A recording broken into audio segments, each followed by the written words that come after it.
going high, go low. I go low and stay low. So what I'm doing is, and that's what Dr. K used to look about, and I always do it intraorally too. Dr. Whitaker used to go from top down. He felt that it'd be less dangerous.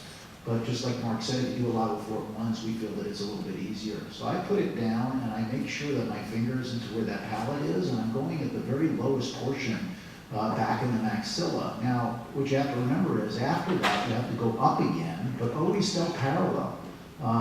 Don't go upward. And I think the last thing, because if you go upward, you're moving in the wrong direction. So you want to take that disimpaction just at the point of where it articulates with the back of that maxilla. The last part is that Mark made, I think is just so important, and I teach the fellows all the time.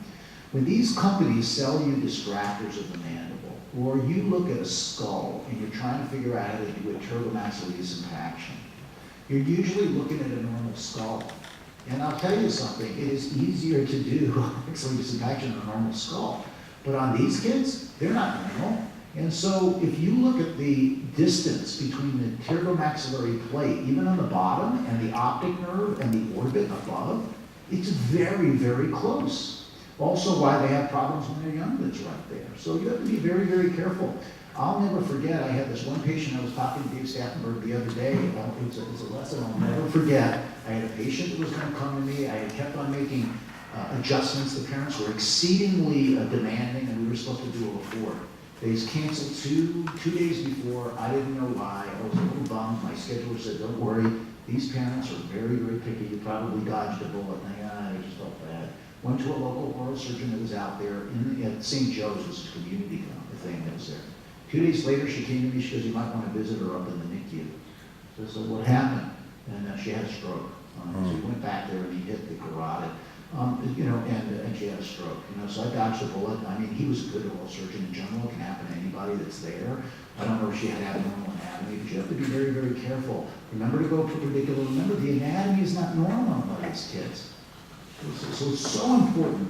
They did, I have that in my library, the 3D models of all the kids that have different craniofacial deformities. We use it as a teaching tool, but even for myself, I sit there and I look at it as well. Look how close in these abrams and cruisons that area is to where it is. So what Mark says is this is not, those osteotomes can be very, very close. So it is. And I go in there, there are a couple of things where I get a little cool sweat. It's not about just doing it on a regular anatomy, but a really tough anatomy.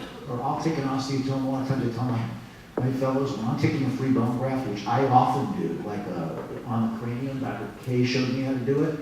You can hurt people. Even then, I'm a little nervous. After 25 years, I still sit there and I go, I don't want to put osteotome into their brain. So even the most experienced people, I think fear is a good thing. Worrying is a good thing. Worrying helps your patients. I really believe that. Jesse? I'm wondering what the panel feels about, or whether treatment protocol is for doing hypertelosis repair on the craniofrontal nasal dysplasia patients as opposed to your standard SEA patients. They're a lot more challenging, I find, especially because in the kids that have superior orbital rim protrusion because of their coronal synostosis. Are you doing staged approaches? Are you doing an FOA earlier on in life and then doing a box? Are you trying to address the superior orbital rim and advancement at the time of the box? So I can comment on that first. So that goes exactly to my point where the box osteotomy is really dropped into my toolbox, and I love that operation. So that's a good example because the craniofrontal nasal is a progressive expansion from the inner incisal all the way up to the skull. If you don't have the cranial aspect, if it's not a craniofrontal nasal dysplasia, it's just a frontal nasal dysplastic patient, I do like the box osteotomies because then I can just narrow the box but maintain the frame in terms of the width of the calvarium.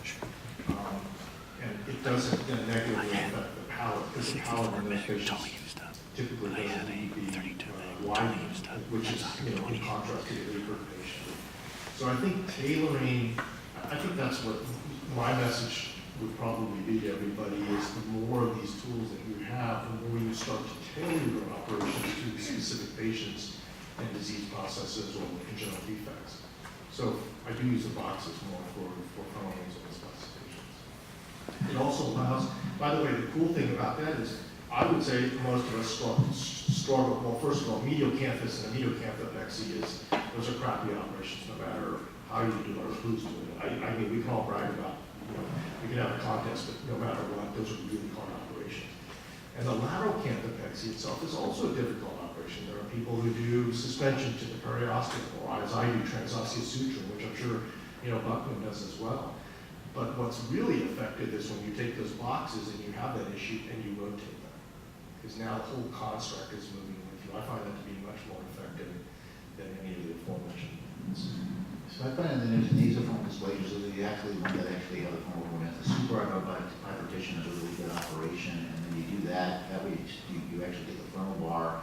We've started on hyperkillers, and then you let their teeth come or whatever it is, and then you either do a box if they need the full box, but they won't usually, then you can do a U, just like Concrete talked about, you can do it under U, bring that part out there later on. One thing I want to comment on, just because I find it to be a real fascinating point to make.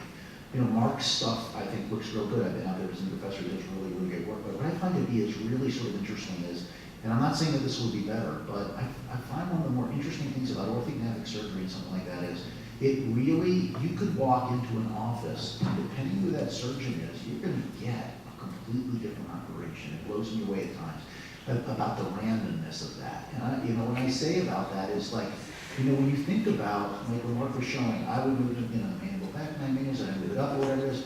You make those decisions with your, like I do with my fellow, and we're looking at that based on aesthetics of what we do. And I'm not saying what's better or worse, I'm just saying it's your eye and see what it does.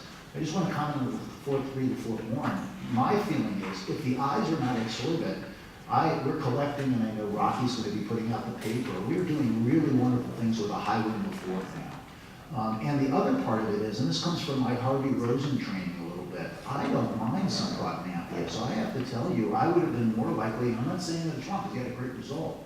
We probably would have done high window fourth and distracted out that patient, leave the mandible where it was. Then what I do is I have a macrogenius sometimes too. I would shorten the chin, take that piece of bone out interpositionally, cut it and put it up in the malar eminences. And I'm not saying that he's wrong. All I'm saying is, I know when that patient came in and I saw it, I have an idea of what I would want to do. Now, if the patient is exorbitism, I think you have to do a 4.3. If not, I've had really great results with highlighting reports and getting that done. And as I said, there's another thing, but I love a full soft tissue envelope. Now, obviously, there are products you're going to have to bring back, but I try not to. I try my best to not to, and I don't see them looking horrendous. As a matter of fact, I love the idea they'll age well if you've pushed out that soft tissue envelope. So I'm not, you sit there and go, yeah, there's some prods I'd move back, but I try not to if I can. And I try to get that next step out there, even if they're convex. And if anybody can read some of Harvey Rosen's articles, they're great when he goes off the cephalometric mean, and people that would sit there and go, gosh, that doesn't look right. And Rocky and I have been talking about this lately, that you can still make them look pretty good. And I'm not saying anyone's wrong, I'm just saying the randomness of that, I find to be fascinating. That depending on who you go to, you're going to get a different operation. They're not so wrong, but you're going to get a different operation. I find that to be fascinating. Great discussion, guys. We're going to take a break now. Come back in about 20 minutes. Thank you.